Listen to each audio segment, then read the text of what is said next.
So, do we need a lot of stuff to be prepared? Do we need to stockpile multi-tools? What about axes, blades? Now, food, it's pretty obvious. You got to have that. You got to have water or the means to purify it. Got to have skills and knowledge about how things work, so maybe a library wouldn't be so out of order. But none of this has to be outlandish. You don't have to dedicate 2 rooms of your house for a library. You don't need to buy a second house just to stuff all your multi-tools in. What you do kind of have to consider, though, is just having enough to get the job done. And this is not like, brain science here. What this is, though, is just trying to figure out common sense, which is in short supply these days, of what you need. Now, it's nothing wrong, and we all go through the cycle of trying to figure out and refine our system in terms of what we need and want, and, what just kind of works best for us. All of our hands are different sizes. We have different feels. We like different textures. We like different shapes of tools, different weights of tools, and different colors. So it's kind of hard just to say, well, this is the multi-tool, or this is your hunting blade or skinning blade, or this is the ultimate survival knife. And because there is no such thing.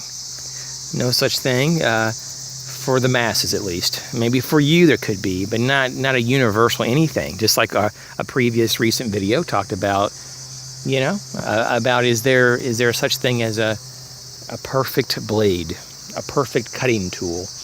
And there is, and there isn't, depending on how you frame that answer to the question, of course.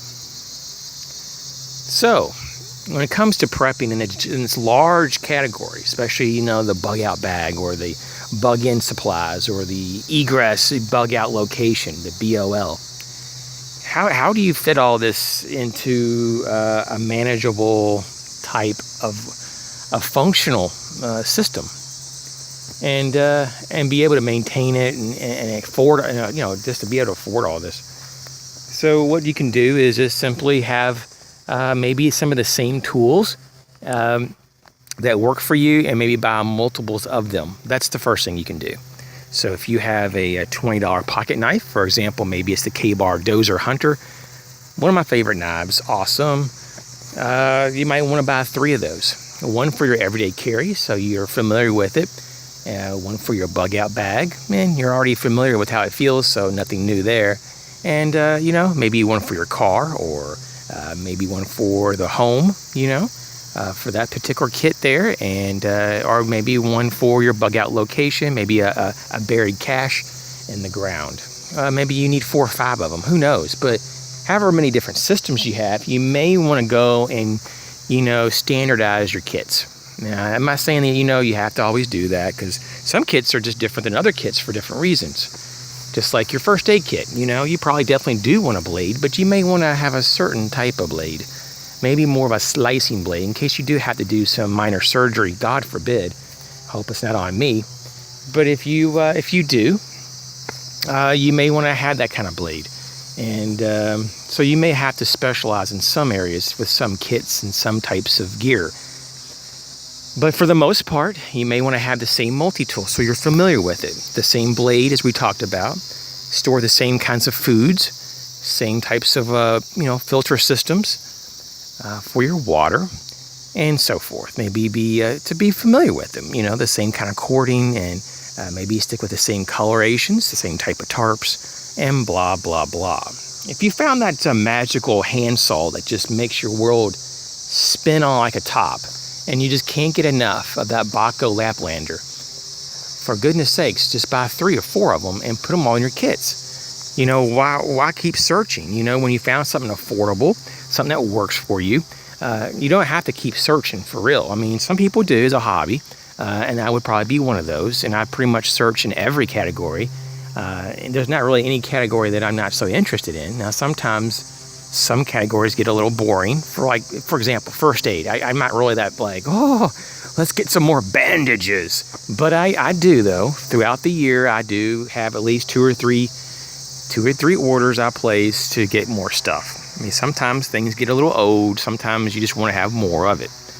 And the more you prep, the more you typically think, okay, I could probably use just a little bit more of anything. So, where does this leave us? Well, we figured out that we need to figure out what works for us, regardless if it's new or old. On the market, I'm not saying physically new or old, but I'm just talking about if it's been out for a few years or if it's just brand spanking new. Just make sure that it's functional and it works and it's not going to fail on you, but especially if it's brand new to the market. But with that being said, maybe you want to get multiples of it. After that, you may want to standardize all your kits so that they all kind of function the same. So there's no surprises. You know where in every kit, in that particular bag, maybe it's even the backpack, maybe the bags are even the same. I mean, if it can work in each system, hey man, that's even better. But sometimes that doesn't work out. It's not sometimes practical. But if you can, all your kits to be pretty much the same. So you know in every kit where your multi-tools are, they're going to be in the same pocket in the same location. And I mean, not a lot of people do this. Some people do. Some people are just lucky to have the bag and maybe a couple of things in it, or maybe have their bug out bag, which is fully stocked, or at least, okay and satisfactory. But, it's just a big deal to even get there.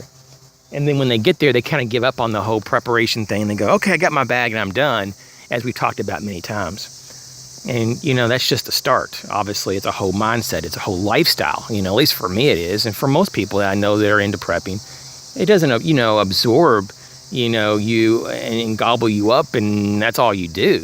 It's just, it can be a hobby, though, that anytime you have free time, anytime that you're not doing things of the world, like working, or just doing things, to fill your time, or helping others or whatever. And when you do have that little selfish moment that you can leech on to your hobbies and interests, that's when you might just do a little search. And, if you want to continue to look and try to refine your systems, that's fine, especially if you have the money.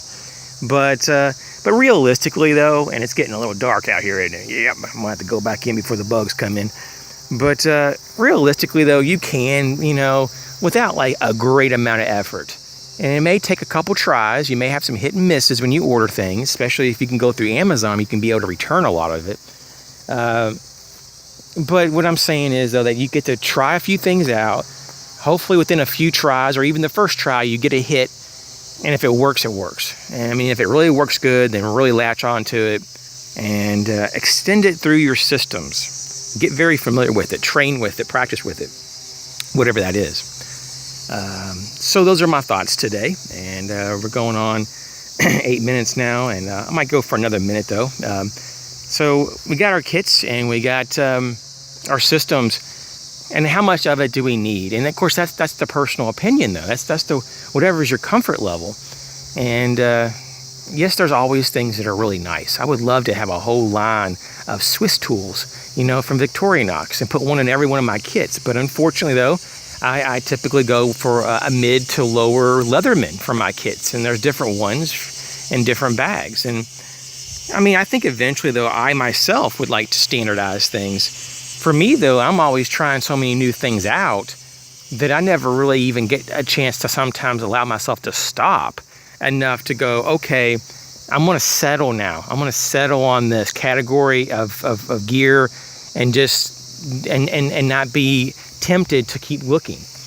Or when the SHOT Show every year comes up, or the NRA show, or any of these big sports shows that have guns, knives, flashlights, backpacks, clothing, whatever, these awesome trade shows, I have to be honest with you, I'm glued. I'll be honest with you, I'm glued to the screen.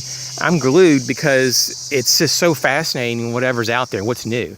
I will be honest with you though, probably at least 95% of the new stuff that people considered, oh, this is cutting edge, or this design is just, that's it, this design is the best, the bomb. I do not like. I don't really gravitate toward. I don't have any kind of attraction towards, and so that measly little 5% is pretty manageable every year. I don't personally get overwhelmed with all this new stuff. I just filter it as I see it and learn about it. And to me, it's kind of, maybe it's just how I am, but it's kind of like a yay or nay. I can do it pretty quickly. I go, oh, I don't really like that for sure, or I really like that for sure. And almost in every case, it's almost, no, I don't really like that. And then the few that make it through the filter, those very few, I get to really ponder on them for weeks or months before I commit to a purchase. Especially if I watch maybe a few dozen of videos on the product and read a lot on forums and, really get it familiar with it, make sure I know exactly what I'm buying. And that's kind of where I come. There's a lot of times, though, that instead of buying the new gear, I'm just like, okay, it just reaffirms how good the other stuff that I already have, and I might just double up on that, like we're talking about, and provide that more redundancy. Just for example, like maybe it's a Spyderco knife that I like a lot, or a K-bar knife. You just kind of really even get more of a realization of like, just in case this knife gets discontinued one year, and you wake up and it's not available, I'm going to be kicking myself for not getting an extra one or two of them. Especially if they're just, not very much. Like the K-bar dozer are like $20. I mean, really? Like, really? Good God, get a few extra now. Not that I think that they would ever probably discontinue in the near future, but you just don't know. You just don't know. I mean, there's companies that do some crazy stuff. Benchmade's known to be a little crazy, and Spyderco sometimes. They typically have that standardized line, but there could be a certain type of variation that you like, and you never know. In a month from now, the Spyderco Delica 4 could be discontinued, and it could be a Spyderco Delica 5. I totally doubt that they would ever get rid of it because it's like one of their flagships, but they could be a 5, and that version 5, 5.0, it could be a nightmare. It could be like completely not your knife anymore. It could be like crapola. So you gotta settle on something sometimes, just like if you make investments, for example. I'm not saying time the market by any means, but there's sometimes that, like right now, for example, you can see the bubble is formed on the market. I'm talking about the broad indexes in particular. But just, but in general, though, the markets are overvalued for sure. There's just no question about it. So it's just not really that big of a deal to think that, okay, and it's not like that mind-blowing to go, I think that we're at the top of the market. We're peaking right now.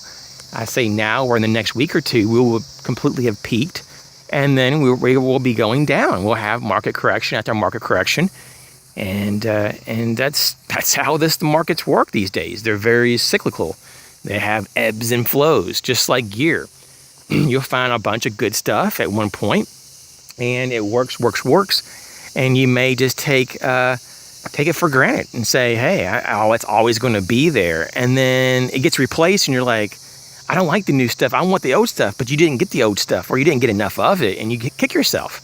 A lot of people have been like that, especially with the older Spydercos, older cold steel knives, some of the Benchmades, and so forth. Maybe some of the Microtechs too. I don't really get into those because of cost, but if you have that much money, you can spend that much. Semi-customs and customs, you always are hearing about that. Man, I wish I just got it when it was around, and now you can get it on the secondary market, but it's like 2 or 3 times the price. Or, guns are kind of like that. Cars are kind of like that. They come and go. And so, when do you buy? When do you not buy? And these are big questions because you have to know yourself and what your needs are. And so I'm definitely, getting close to the 14-minute mark now. So that was a lot more than 1 minute. With that, my friends, you guys take care and be safe. I'll catch you real soon.